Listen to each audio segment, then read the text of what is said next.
अगस्त के महीने को खत्म होने में अब बस कुछ ही दिन बचे हैं और जैसे ही कैलेंडर पर तारीख बदलेगी यानी 1 सितंबर आएगी, वैसे ही आपकी जेब, रसोई के बजट, क्रेडिट कार्ड और बैंक खातों से जुड़े कई अहम नियम बदल जाएंगे।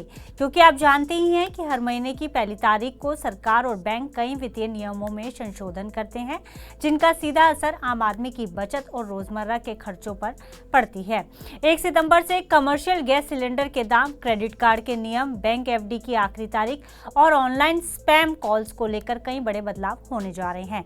तो चलिए एक एक करके इन सभी 5 बड़े बदलावों को जानने की कोशिश करते हैं।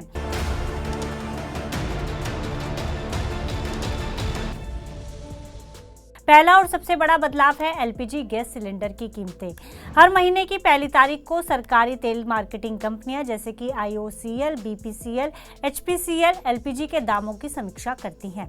1 सितंबर की सुबह 6 बजे देश भर में 19 किलोग्राम वाले कमर्शियल गैस सिलेंडर और 14.2 किलोग्राम वाले घरेलू रसोई गैस सिलेंडर के नए दाम जारी किए जाएंगे।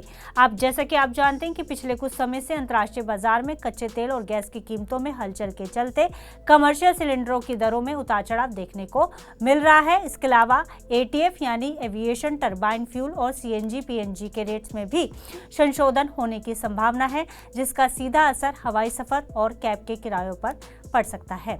इसके बाद दूसरा अहम बदलाव आपके पर्स में रखे क्रेडिट कार्ड से जुड़ा हुआ है।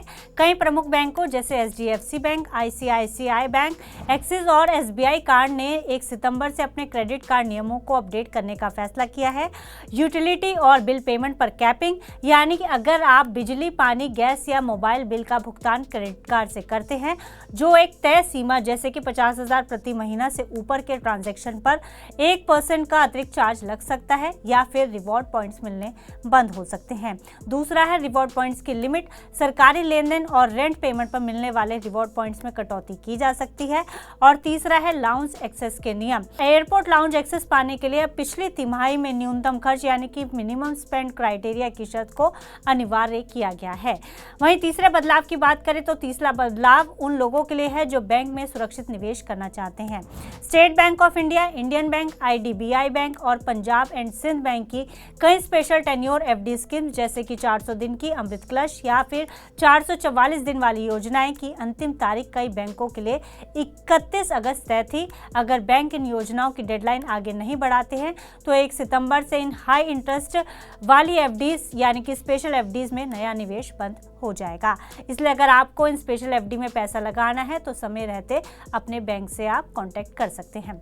चौथा बड़ा बदलाव आपके मोबाइल फोन से जुड़ा हुआ है। दूरसंचार नियामक यानी कि ट्राई के नए दिशा निर्देशों के अनुसार 1 सितंबर से टेलीकॉम कंपनियों की जैसे कि जियो, एयरटेल और वोडाफोन आइडिया को फर्जी और अनरजिस्टर्ड टेली मार्केटिंग कॉल्स व बल्क मैसेज पर रोक लगाने के लिए सख्त निर्देश दिए गए हैं। सभी प्रोफेशनल एसएमएस और कॉल्स के लिए व्हाइट लिस्टिंग और ट्रेसेबिलिटी को अनिवार्य किया जा रहा है, यानी 1 सितंबर से आपके फोन पर आने वाले अनचाहे फ्रॉड और लोन वाले स्पैम मैसेजेस में काफी कमी आने की उम्मीद है। तो ये तो काफी राहत भरी खबर सामने आ रही है। 5वां बदलाव व्यापारियों और कारोबारियों के लिए है। जीएसटी नियमों के तहत ई वे बिल और इनपुट टैक्स क्रेडिट क्लेम के कुछ अनुपालन नियमों को सख्त किया जा रहा है ताकि फर्जी इनवॉइसिंग पर रोक लगाई जा सके। तो दोस्तों ये थे वो 5 बड़े वित्तीय बदलाव जो 1 सितंबर से सीधे आपकी जेब को प्रभावित करने वाले हैं। इनमें से कौन सा बदलाव आपके महीने के बजट पर सबसे ज्यादा असर डालेगा, हमें कमेंट बॉक्स में लिखकर जरूर बताइएगा। फिलहाल इस जानकारी में इतना ही। आप इसी तरह की जानकारी के लिए देखते रहिए टीवी 9 भारतवर्ष।